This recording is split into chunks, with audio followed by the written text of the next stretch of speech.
Hola, muy buenas tardes, estimados oyentes. Verdaderamente el tema a tratar de hoy se vincula directamente con los grandes errores del Premio Nobel de Economía Friedrich von Hayek, que obtuvo ese galardón de renombre mundial en el año 1974. No olvidemos que él fue uno de los grandes arquitectos del modelo económico neoliberal que actualmente está generando mucho holocausto social a lo largo y ancho del planeta. Pero estimados oyentes, ¿por qué hablar de Friedrich von Hayek? ¿Por qué elegir ese premio Nobel liberal y no a otro para esta ocasión? Pues sin duda, porque es la mente maestra y siniestra detrás de la edificación de un modelo económico, cuya aplicación durante muchos años ocasionó irremediablemente un holocausto social que se expandió con gran celeridad a raíz de su incubación, por supuesto, de carácter político en la década de 1970 en casi todo el mundo, y cuyas desastrosas consecuencias, por supuesto, padecemos actualmente con el desastre sanitario desnudado por esta pandemia en muchos países de Latinoamérica que se avasallaron, por supuesto, ante las fallidas recetas del supuesto libre mercado. Por supuesto, he ahí la razón clave, estimados oyentes, de ocuparnos en esta ocasión de demostrar sus errores, sus contradicciones, sus mendacidades, sus falsías, que muy poca presencia, por supuesto, ocupan dentro del plano académico. Empecemos desnudando 6 grandes mentiras del premio Nobel neoliberal Friedrich von Hayek.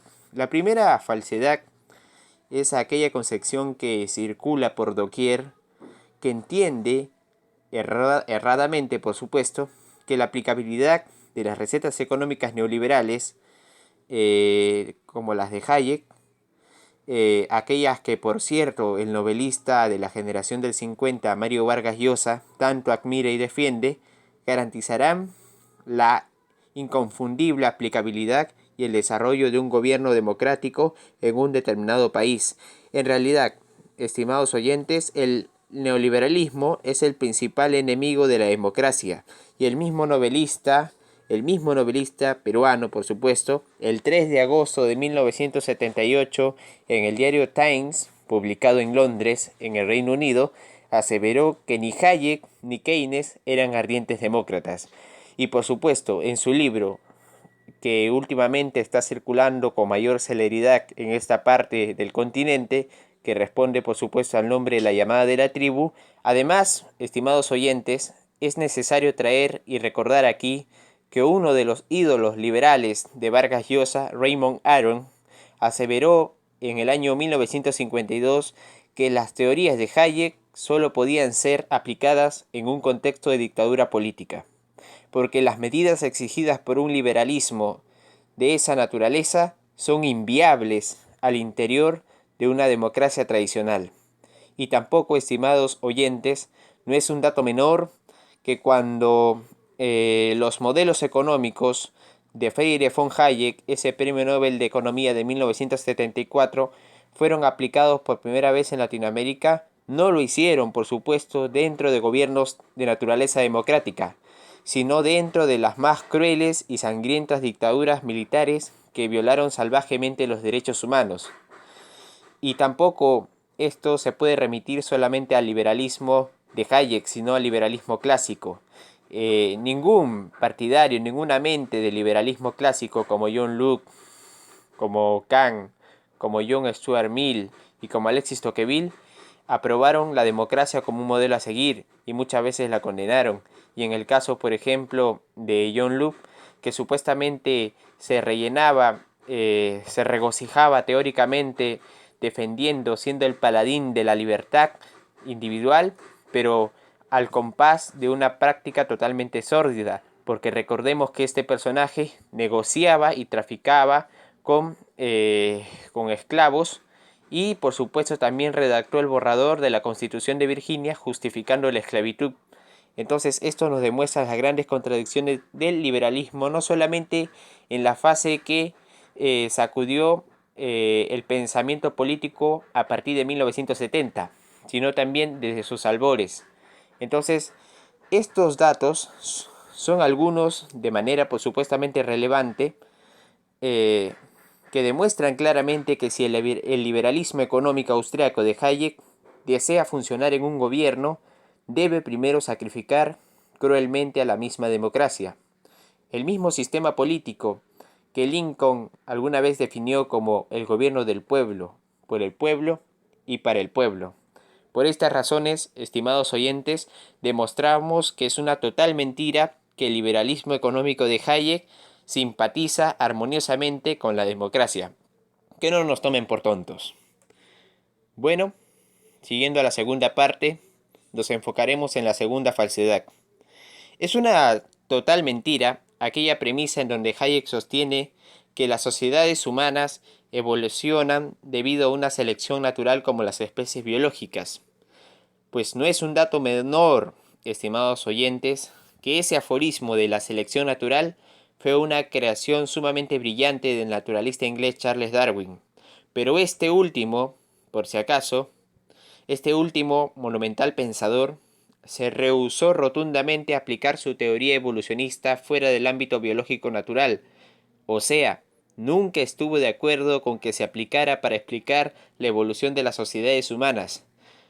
Solo basta con revisar, estimados oyentes, el libro de Darwin que responde al nombre de El descenso del hombre, publicado en Inglaterra en 1871, para verificar la veracidad de mi afirmación. Y cómo olvidar, por supuesto, lo que mencionaba Darwin en dicho libro, en diametral oposición a Hayek, decía el mismo Darwin en palabras del buen hombre. Con la civilización aparece, en un lugar de la eliminación de los menos actos, el deber de asistencia que pone en marcha múltiples mecanismos de asistencia y rehabilitación el gobierno. Este deber de asistencia, por supuesto, desaparece totalmente en el criminal biologicismo social antidarwiniano del Premio Nobel de Economía de 1974, de tendencia liberal, por supuesto, pero todo indica hasta estas alturas que dicha desaparición y tergiversación de las teorías de Darwin solo sirvió para justificar la brutal masacre de la dictadura del mercado en contra de los valores democráticos. Hasta estas alturas hemos demostrado dos grandes falsedades. La gran tercera falsedad que se teje en torno a la figura del Premio Nobel de Economía de 1974 es la siguiente. Es una total mentira, estimados oyentes, afirmar que ha existido o puede existir en realidad un mercado que se autorregule sin la intervención del Estado, o plantear la existencia de un libre mercado dentro de cualquier estado legalista en el planeta Tierra, pues todo proceso económico en el siglo XX, en el siglo XIX, desde el más estatista hasta el más liberal en sus múltiples expresiones, no ha funcionado sin la intervención jurídica del Estado. No es un dato menor que cuando las recetas liberales económicas se aplicaron en Latinoamérica, gozaban en muchos países un respaldo jurídico normativo derivado del gobierno malvado que las incubara. Por ejemplo, es el caso peruano. Dicho respaldo al supuesto libre mercado se ubica en los capítulos económicos y comerciales de la Carta Magna vigente de 1993, que por supuesto fue implantada en un gobierno dictatorial por Alberto Fujimori en la década del 90. Y sucedió de manera similar, estimados oyentes, en Argentina, en Chile, que una ola social está clamando desde hace varios meses un cambio total de esa constitución neoliberal, buscando un plebiscito sin precedentes, y también en otros países que se avasallaron ante el más cruel y perverso poder del mercado. Todo indica que hasta en los gobiernos neoliberales más ortodoxos sí hubo y existe una fuerte intervención del Estado en las relaciones económicas del mercado, respaldándolo jurídicamente en sus decisiones comerciales. De esta forma, estimados oyentes, queda destruida totalmente la afirmación de Hayek y sus seguidores de la posibilidad de la existencia en nuestra realidad de una autorregulación del mercado sin intervención del Estado, quedando solamente como una gran mentira imposible de cristalizar en una realidad jurídica como la nuestra. Bueno, la cuarta falsedad. Eh, Podríamos decir que es una total mentira la aseveración, y esta es la gran mentira que se ha tejido, y la gran mentira del premio Nobel que hoy vamos a desnudar.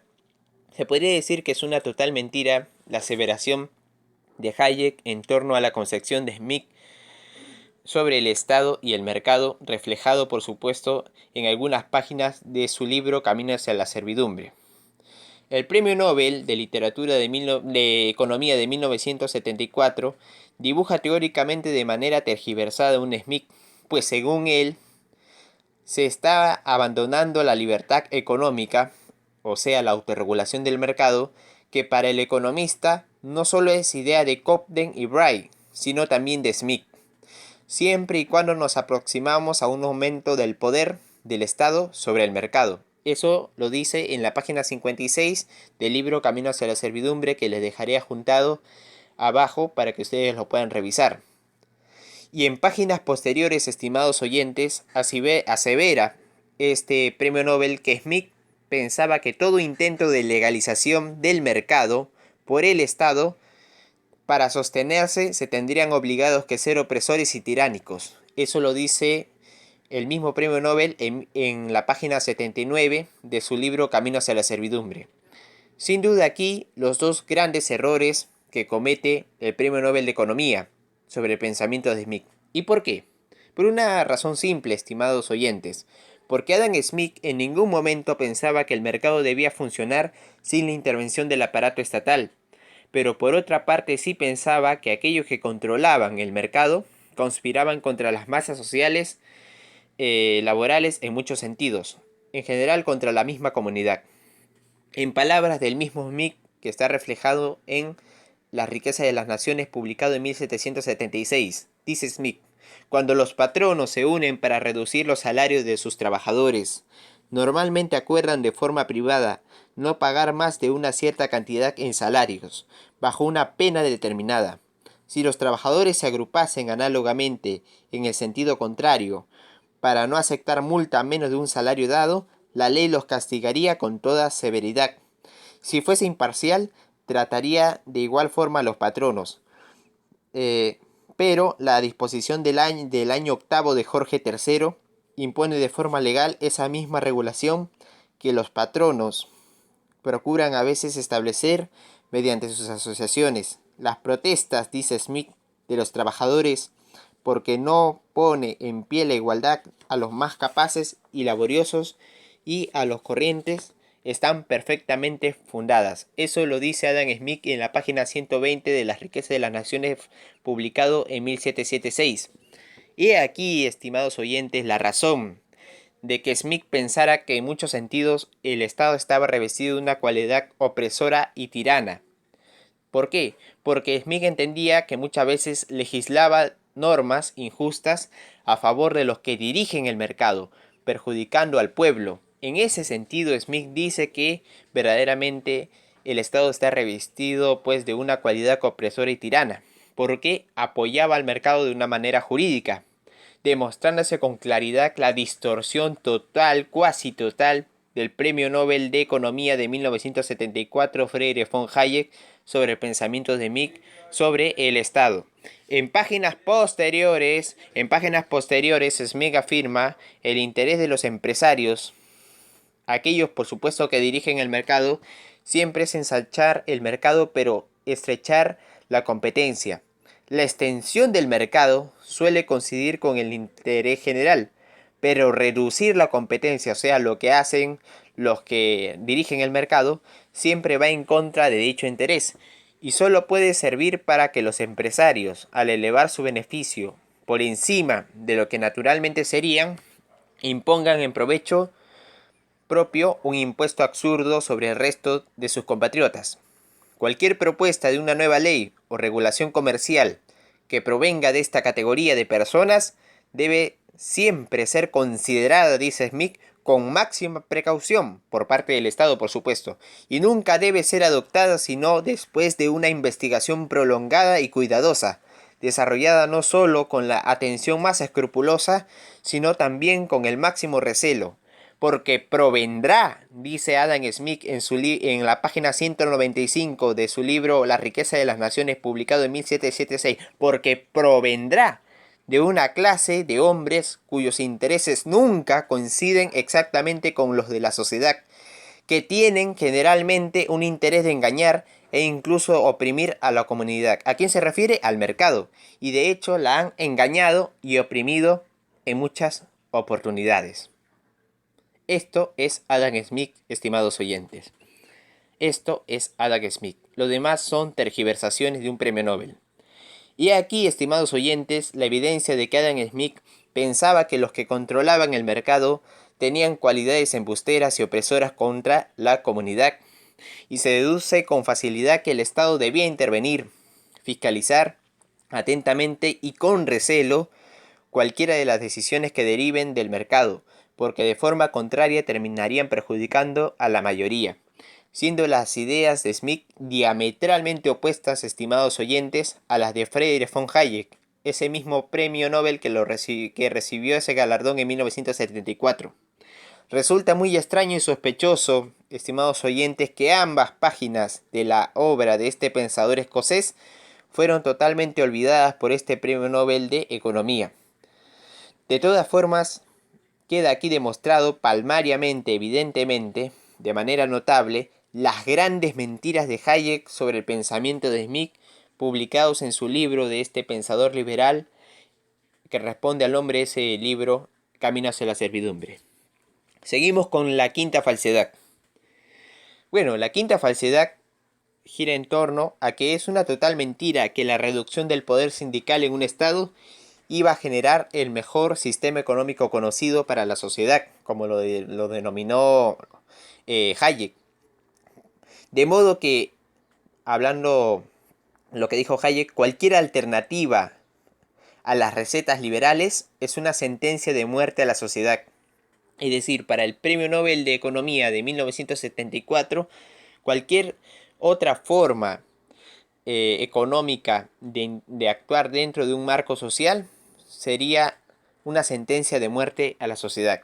Pues obviamente, estimados oyentes, el sistema capitalista de Keynes fue mucho más inclusivo y democrático que las recetas de Hayek. ¿Y quieren un ejemplo? Bueno, les dejaré el ejemplo. Un ejemplo es la injusta distribución de la riqueza a raíz de la aplicabilidad de sus recetas en Estados Unidos, tal como lo demuestra, por ejemplo, un estudio de una organización radicada en Washington. En el año 1945, la tasa de afiliación sindical era del 33.4%, y en ese entonces el 10% más rico se apropiaba del 32% de la riqueza nacional. En el año 2015, luego de décadas de ataques al movimiento obrero, tal como lo proponía, por supuesto, Friedrich von Hayek con la reducción del poder sindical dentro de sus pilares doctrinarios, la afiliación sindical se había desplomado, estimados oyentes. La afiliación sindical de a un 11.1%. Es decir, de 33.4% se desplomó a un 11.1%. Y sin una vigorosa resistencia sindical a la vista, el 10% más rico, estimados oyentes, el 10% más rico, ya no se apropiaba del 32% como ocurría en 1945, sino del 47.5% del ingreso nacional. Es decir, aquí fallecen, estimados oyentes, los argumentos falaces de Hayek, que solo sirvieron para favorecer a la clase más pudiente del planeta, sirviendo por supuesto a los intereses del gran capital y perjudicando a la comunidad. Muy bien, todos estos datos que les voy mencionando lo demostraré dejando un link en la descripción para que ustedes lo puedan revisar y no crean que estoy vagando en cuestiones metafísicas sin fundamento racional y estadístico. Bueno, seguimos con la sexta falsedad. Es una total mentira, estimados oyentes, la afirmación de Friedrich von Hayek acerca que el mercado es un entramado que evolucionó históricamente de forma espontánea sin que nadie fuese responsable de su creación.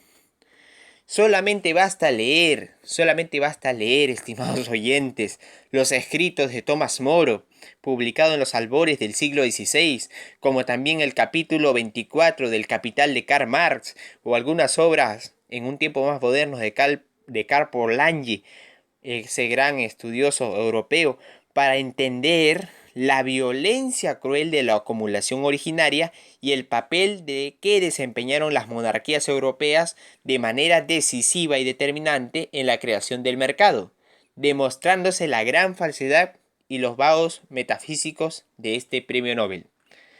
Estas son las 6 grandes mentiras, estimados oyentes, en torno a los discursos que giran en torno al premio Nobel de Economía de 1974, que, cuyas recetas, por supuesto, fueron incubadas en diversos gobiernos, muchos de ellos de manera muy violenta, generando mucha desigualdad económica, muchos problemas sociales y, como le dijera un gran amigo, generando un gran holocausto social. Pero verdaderamente que nos sirva de experiencia para poder reflexionar, para poder razonar, para no dejarnos engañar por la prosa hechicera, dulce, endulcorada, que nos venden los grandes voceros del sistema, y que de esta manera podamos construir una sociedad más justa, más igualitaria, con un rostro humano y una economía que no se avasalle ante las decisiones del mercado, sino que también escuche aquella voz que alguna vez nos reflejó el pensador y cuentista peruano Julio Ramón Ribeiro, cuando decía que de alguna manera los mudos también tienen palabra, y esas palabras nosotros las debemos escuchar. Muchas gracias a todos por escuchar este video, y prontamente dejaré otro video para analizar a otro, entre comillas, pensador de las tendencias liberales que tanto han hecho daño en esta parte de Occidente. Hasta luego, un fuerte abrazo.